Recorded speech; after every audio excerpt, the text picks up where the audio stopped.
হাসপাতালে একটি বেসরকারি হাসপাতালে হাওড়ার একটি বেসরকারি হাসপাতালে উত্তেজনা, কারণ আহত একজন ব্যক্তি তার মৃত্যুতে গাফিলতির অভিযোগ, চূড়ান্ত গাফিলতির অভিযোগ, এবং তারপরেই যথেষ্ট ঝামেলা।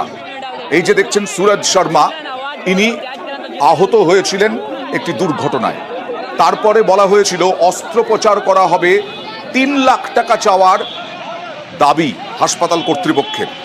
মিটিয়েও দিয়েছিলেন নাকি এই আহতর পরিবার, তারপরে মৃত ঘোষণা করা হয়, এরকমটাই অভিযোগ। ভাঙচুরের চেষ্টা এই আহতের আত্মীয়দের। তারপরে পুলিশ আসে, পুলিশ এসে পরিস্থিতি সামাল দেওয়ার চেষ্টা করে। হাসপাতাল ভাঙচুরের চেষ্টা চালান রোগীর আত্মীয়রা। বিশাল পুলিশ র্যাফ নামে।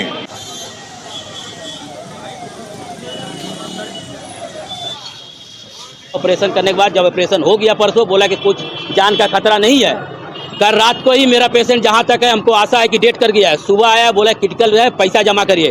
जैसे ही हम लोग पैसा जमा कर रहे हैं, बोला कि आपका पेशेंट डेट, बिल 3.5 लाख के ऊपर बना है। जब यहाँ पर थोड़ा चिल्ला चिल्ली हुआ, पुलिस का किया, मेरा मझला भाई को उठा के थाना में बंद कर दिया। बोला तुम लोग पेशेंट को भाई को, पुलिस को हम लोग यही बोले हैं कि जब तक इसका सही निराकरण नहीं होगा हम लोग बॉडी नहीं लेंगे। पैसा तो जमा कर दिए, बॉडी नहीं लेंगे। बॉडी यहीं पर रख के पूरा होगा जब तक फैसला नहीं होगा पूरा हमारा। আজকে সকালবেলা একটা খবর আসে যে ভিকটিম আছে, তার ডেথ হয়ে গেছে।